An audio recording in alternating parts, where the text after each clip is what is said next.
सच्चा साया साथ देगा, निकला वो बेगाना बेगाना। तो मेरी आज की कहानी है देवकी की। देवकी बहुत ही गरीब घर में उसकी शादी हुई थी। तो शादी के बहुत साल के बाद भी उनके यहाँ कोई औलाद पैदा नहीं हुई, जिसके कारण वो दोनों पति पत्नी जो तो बहुत परेशान थे। एक दिन वो कहीं जा रही थी तो रास्ते में एक मस्जिद पड़ी, मस्जिद के बाहर बैठकर रोने लगी। काफ़ी देर के बाद एक मौलवी कब से देख रहा था कि ये औरत जब से बैठी है तब से रो रही है। उसको जाके पूछा, बेटा तू रो क्यों रही है? देवकी ने बताया कि ऐसे ऐसे मौलवी जी, मेरी शादी को बहुत साल हो चुके हैं लेकिन मेरे यहाँ कोई औलाद नहीं है, इसलिए हम बहुत परेशान हैं। तो मौलवी ने कहा, बेटा तो मस्जिद के अंदर चल, मैं तेरे को इसका इलाज बता रहा हूँ, जो जो मैं बोलता हूँ वही सामान लेके आना पड़ेगा तुझे, तो इंशाअल्लाह अगले साल बेटे का चेहरा देखेगी। तो उसने वैसे वैसे किया जो उस मौलवी ने बताया। तो एक साल के बाद देवकी के यहाँ एक बेटा पैदा हुआ। जब बेटा पैदा हुआ तो डॉक्टर ने बताया कि बेटा तो आपका माशाल्लाह बहुत खूबसूरत है, लेकिन इसकी एक आँख नहीं है। ये सुनकर देवकी ज़ोर ज़ोर से रोने लगी। देखा बेटा तो बहुत प्यारा है, सुंदर है, लेकिन उसकी एक आँख नहीं थी। जो देवकी को अच्छा नहीं लगा कि अल्लाह ने, अगर भगवान ने उसे एक बेटा दिया है तो ऐसे कैसे अधूरा सा दे दिया। बहुत रोने लगी। चलो कुछ दिन बीत गए। कुछ दिन बीत जाने के बाद उसे बेटे को जब जब देखती थी, नहलाती थी, खाना वाना पिलाती थी, खिलाती थी, तो उसको लगता था कि ये भगवान ने मेरे साथ अच्छा नहीं किया। तभी उसने कुछ सोचा। अपने बेटे को देखती जब तो वो रोने लगती कि ये क्या हो रहा है, मेरा एक ही बेटा हुआ है और वो भी ऐसा है, तो कैसे जिएगा ज़िंदगी अपनी। वो डॉक्टर के पास गई, बोली कि डॉक्टर साहब मेरी आँख एक निकाल कर मेरे बेटे को दे सकते हैं आप? डॉक्टर थोड़ा इमोशनल हो गया। ऐसी भी माएँ होती हैं दुनिया में। उसने बोला, हाँ देखी बहन, हो सकता है, आप ऑपरेट करवा लीजिए, तो आपकी एक आँख निकाल कर आपके बेटे विजय को दे दी जाएगी। चलो कुछ दिन डेट फिक्स हुई। कुछ दिन के बाद इन दोनों की आंखों का ऑपरेशन हुआ। देवकी की आंख निकाल कर उसके बेटे विजय को दे दी गई। विजय को दे दी गई। इसी बीच इसके पति, देवकी के पति जो थे, उसकी डेथ हो गई। उनकी डेथ के बाद जो देवकी थी, उसके घर का गुजारा बहुत मुश्किल से होने लगा। विजय भी छोटा था, अभी स्कूल जाने लगा था। 3-4 साल का हो जाने के बाद उसे स्कूल में डाला गया। उसकी पढ़ाई का खर्चा कैसे करना है, उसका घर का खर्चा कैसे करना है, वो परेशान हो चुकी थी। इसलिए उसने 2-3 घरों का काम ले लिया, झाड़ू पोछा लगाना, खाना बनाना। एक दिन क्या कर रही थी, स्कूल भेजा अपने बेटे को, तो उसका जो खाने का टिफ़िन था वो घर पे भूल गया। माँ थी, उसने सोचा कि चलो अपने बेटे को टिफ़िन दे के आती हूँ, वरना वो भूखा रहेगा सारा दिन। टिफ़िन लेके बच्चे के स्कूल चली गई विजय के। तो जब वो जा रही थी, अंदर जाने लगी, तो दूर से विजय और उसके दोस्त खड़े थे। उन्होंने देखा कि उसकी माँ आ रही है। तो विजय के दोस्तों ने बोला कि देख तेरी माँ आ रही है, कानी, तेरी माँ कानी है, तेरी माँ कानी आ रही है, देख। ये सुनकर विजय को अच्छा नहीं लगा। उसे बहुत गुस्सा आया कि मेरी माँ मेरे स्कूल में क्या करने आई है, मेरे दोस्तों के सामने मेरी इंसल्ट करके रख दी है मेरी माँ ने, तो ये घर पे नहीं बैठ सकती है। उसको इतना गुस्सा आ रहा था। तो उसने बहुत ज़्यादा गुस्सा आ रहा था कि मेरी माँ स्कूल में क्या करने आई है, मेरी दोस्तों के सामने मेरी इंसल्ट हो गई है। तो उसकी माँ आई, उसने बोला, बेटा तो अपना टिफ़िन भूल गया था, तो तुझे भूख लगी हुई, तो उसने मुझे गुस्से से टिफ़िन उठा के फेंक दिया। बोला, आज के बाद मेरे स्कूल नहीं आना आपको। उसकी माँ बहुत परेशान हुई कि शायद मुझसे कोई गलती हो गई है, जो मैं स्कूल गई थी तो मेरे बेटे को अच्छा नहीं लगा। जब वो घर पे आया तो उसने अपनी माँ को बोला कि मेरे जो फ्रेंड हैं, फ्रेंड सर्कल में जो बने हुए हैं, वो सब मुझसे नफ़रत करते हैं, बोलते तेरी माँ कानी है, तेरी माँ की एक आँख नहीं है, तो तू मेरे स्कूल मत आया कर, लोग मेरी इंसल्ट करते हैं। तो माँ रोने लगी, बोली चलो कोई नहीं बेटा, मैं आज के बाद तेरे स्कूल नहीं आऊँगी। चलो ऐसे दिन बीतते गए। विजय पढ़ता गया, हाई स्टैंडर्ड पे उठने बैठने लगा। उसकी माँ ने बहुत मेहनत की अपने बेटे को पालने के लिए। तो एक दिन विजय बोला, माँ मैं बाहर पढ़ने के लिए जाना चाहता हूँ। घर की हैसियत ऐसी नहीं थी कि वो अपने विजय बेटे को बाहर पढ़ने के लिए भेजे, लेकिन उसने फिर भी बोला कि हाँ बेटा, मैं तुझे पढ़ाऊँगी, तू तू तैयार हो जा। कहाँ जाना चाहता है? तो उसने बताया कि मैं यहाँ पर पढ़ने जाना चाहता हूँ, जहाँ पर बहुत लड़के जाते हैं, मेरे दोस्त भी गए हैं, मैं भी जाना चाहता हूँ। तो ठीक है, माँ ने कहा ठीक है चले जाओ। माँ ने यहाँ वहाँ से पैसे इकट्ठा करके दिए, चलो 3-4 घरों में काम करती थी, वहाँ से पैसे इकट्ठा करके दिए उसको, तो उसको भेज दिया पढ़ने के लिए। आज विजय को गए हुए 2 साल हो गए थे, लेकिन उसने कभी वापस आने का नाम नहीं लिया। चिट्ठी पत्र आते थे, माँ ने कहा कि बेटा वापस आ जा। मैं अकेली पड़ गई हूँ, लेकिन बेटे ने कहा कि मुझे अपनी ज़िंदगी बनानी है माँ, मैं वापस नहीं आ सकता हूँ, तो प्लीज़ मुझे माफ़ कर दीजिएगा, मैं वापस नहीं आ सकता हूँ। मैं 2-3 साल बाद अपनी पढ़ाई ख़त्म करूँगा, उसके बाद मैं वापस आ सकता हूँ। चलो, विजय को गए काफ़ी देर हो गई थी। 2 साल के बाद उसका एक खत आया। खत में लिखा था, माँ मैं पास हो चुका हूँ, तो मैं कुछ दिन आ रहा हूँ रहने के लिए। तो माँ बहुत खुश हुई कि चलो मेरा बेटा आ रहा है, बहुत सालों के बाद आ रहा है। वो बहुत खुशी खुशी अपना पकवान वगैरह बनाती है खाने के लिए, मेरे विजय को ये पसंद है, मेरे विजय को वो पसंद है। उसने पकवान बनाए अच्छे अच्छे से। सुबह से लेकर शाम निकल गई, लेकिन विजय नहीं आया। शाम तक रोई कुल्लाई, मेरा बेटा कहाँ चला गया, मेरा बेटा अभी तक आया क्यों नहीं है। उसने खत लिखा, बेटा तू आया क्यों नहीं। तो बेटे ने कहा कि माँ मुझे गांव की जो ज़िंदगी है वो मुझे पसंद नहीं है, मेरा मन नहीं माना कि मैं गांव में आकर रहूं। मैं शहर रहने वाला इंसान हूँ, मैं गांव में नहीं आ सकता रहने के लिए, तो मुझे माफ़ कर दो। कुछ दिन टाइम लगेगा तो मैं आपको आकर मिल के जाऊँगा, ठीक है। आप प्लीज़ आप मत आइएगा, मैं आ जाऊँगा आपसे मिलने के लिए। ये पत्र सुनकर पढ़कर वो बहुत रोई। फिर आराम से बैठ गई, क्या करना है, बच्चा पढ़ने के लिए गया तो कोई बात नहीं। फिर 1-2 साल ऐसे बीत गए। फिर जाकर 2 साल के बाद फिर से खत आया, विजय का खत आया, विजय का खत आया। विजय ने लिखा कि माँ मुझे एक लड़की पसंद आ गई थी, मैंने वहाँ पर शादी कर ली है।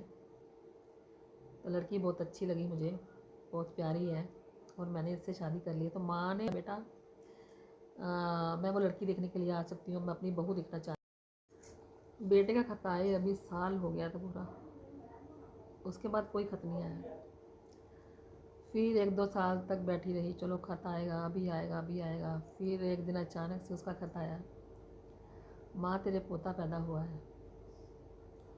अब देवकी से रहा नहीं जा रहा था। वो बोली इसकी बार मैं खत नहीं लिखूँगी, सीधा वहाँ पे पहुँच जाऊँगी अपने पोते से मिलने के लिए। उसने खत नहीं लिखा, सीधा सामान वामान उठाया, अपना बैग तैयार किया और पहुँच गई अपने बेटे के पास।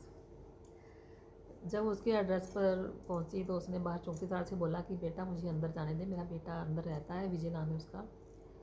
तो चौकीदार बहुत ज़ोर से बोला कि चल चल गुड़िया, यहाँ से हिल निकल यहाँ से, यहाँ पर कोई विजय नहीं रहता, यहाँ पर हमारे विजय साहब रहते हैं जिसके माँ बाप नहीं हैं।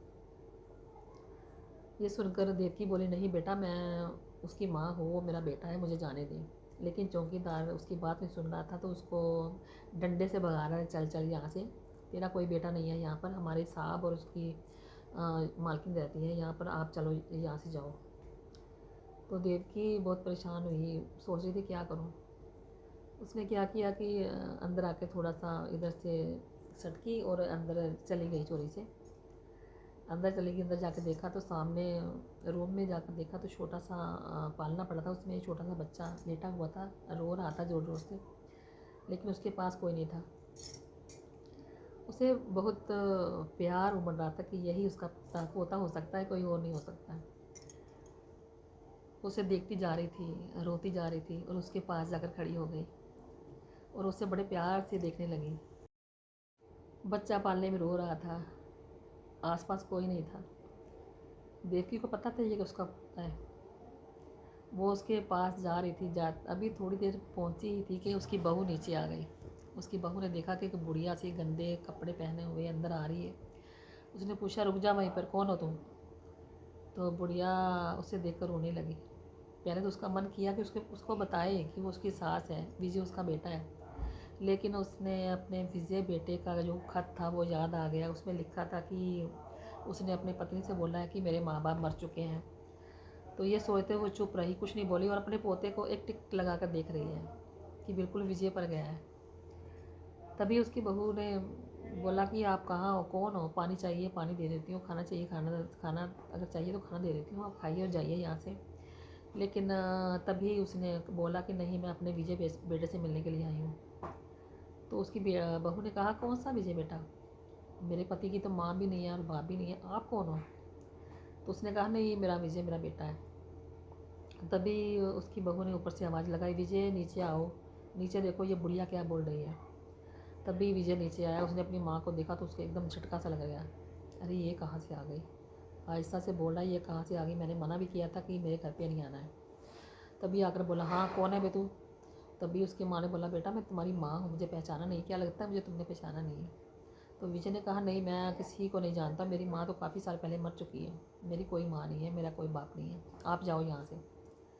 ये सुनकर देवकी बहुत रोई, बहुत ज़्यादा रो रही थी कि बेटा तुझे क्या हो गया है, मैं तुम्हारी माँ हूँ, मुझे पहचान बेटे।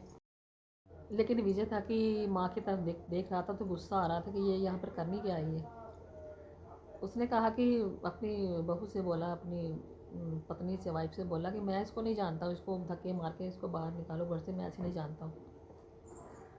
तो बहू ने उसे बोला कि चलो मैं आपको पानी वानी देती हूँ, खाना वाना देती हूँ, खाना खाइए जाइए यहाँ से। वो उसको उठा के देवकी को बाहर ले गई। बाहर जाकर चौकीदार से बोली, चौकीदार इसको ले जा, इसको घर से बाहर निकाल दो, ये ऐसे पता नहीं कौन घुसा आई अंदर। तो दोनों विजय और उसकी पत्नी अंदर चले गए। चौकीदार ने बोला, चलो चलो बढ़िया, चलो बाहर चलो, मैंने आपको पहले ही बोला था कि ये मेरे साहब का घर है, ये आपका कोई बेटा नहीं जाता है। तभी देवकी रोने लगी। देवकी ने कहा, बेटा मुझे एक पेन और कॉपी का कागज़ ला दे। तो चौकीदार ने कहा, ठीक है माई ला देता हूँ। उसने एक पेन और कॉपी का कागज़ लेके दिया उसको, बोला ठीक है जो लिखना लिखो और यहाँ से चलती बनो। बुढ़िया ने कहा, देवकी ने कहा, चलो ठीक मैं चली जाऊँगी, आप जाओ। कुछ देर के बाद काफ़ी टाइम बीत गया। तो उसकी जो विजय की पत्नी थी वो नीचे आई, अपने फार्म हाउस के अंदर उसको जाना था। जब वो अंदर गई तो उसने देखा कि उसकी जो बुढ़िया देखी थी उसने आई हुई, वो ऊपर लटक रही है और उसके हाथों में एक कागज़ है। वो चिल्लाने लगी जोर से, विजय विजय नीचे आओ, विजय नीचे आओ, ये देखो वही बुढ़िया को क्या हो गया। विजय भागता वो नीचे आया, उसने देखा कि उसकी माँ जो है वो लटक रही है और उसके हाथ में एक कागज़ है। उसके झटका सा लगा एकदम कि ये क्या कर लिया माँ आपने, ये क्या कर लिया। उसके पाँव से लिपट कर रो रहा है ज़ोर ज़ोर से। तो विजय की पत्नी ने देखा कि ये तो ज़ोर ज़ोर से रोने लगा है। उसको पूछ रही है, क्यों रो रहे हो, क्या हुआ है, कौन है कौन है। लेकिन विजय था, उसके अपनी माँ के पाँव से लिपटा हुआ था और ज़ोर ज़ोर से रोने लगा।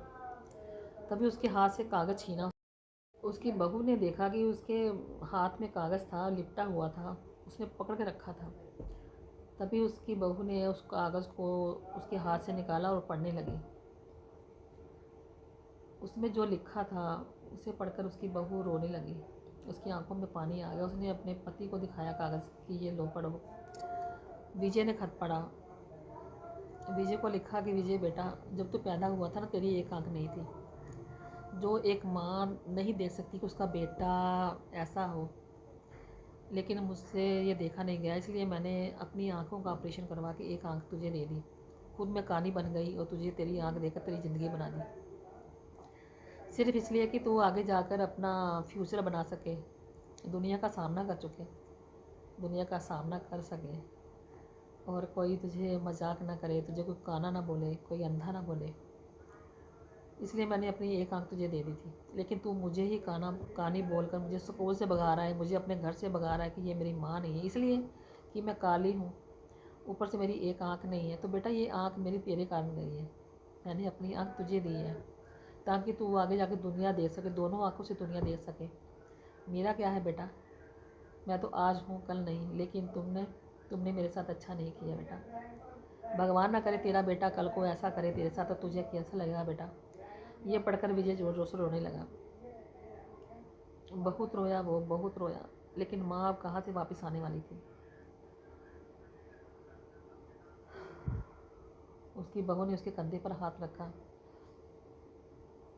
और उससे बहुत ही गहरी नज़रों से देख रही थी कि अब रोने का क्या फ़ायदा विजय, अब रोने का क्या फ़ायदा।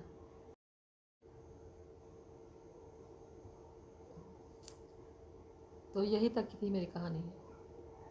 अगर आपको अच्छी लगी हो तो प्लीज़ मुझे कमेंट करके बताइएगा कि इस कहानी का नाम क्या होना चाहिए। मैंने तो इस कहानी का नाम रखा था माँ की ममता। आप क्या रखना चाहते हो इस कहानी का नाम बताइएगा, और कमेंट करके बताइएगा कि आपको मेरी ये कहानी कैसी लगी है। अगर आपको मेरी कहानी अच्छी लग रही है तो प्लीज़ मेरे चैनल को ज्वाइन कीजिएगा, सब्सक्राइब कीजिएगा और लाइक शेयर ज़रूर कीजिएगा। एंड मुझे प्लीज़ सपोर्ट कीजिएगा। ऐसी ही अच्छी अच्छी कहानियाँ देखने के लिए प्लीज़ मेरे चैनल को सब्सक्राइब कर लीजिएगा। तो अब मुझे दीजिए इजाज़त। थैंक यू सो मच, आपने मेरी पूरी वीडियो देखी। Thank you so much. अगली कहानी लेकर फिर से आऊँगी। Thank you so much. Okay bye. अपनी रीमा जी को दीजिए इजाज़त, हम जा रहे हैं, फिर से नई कहानी लेके आएंगे। Okay bye.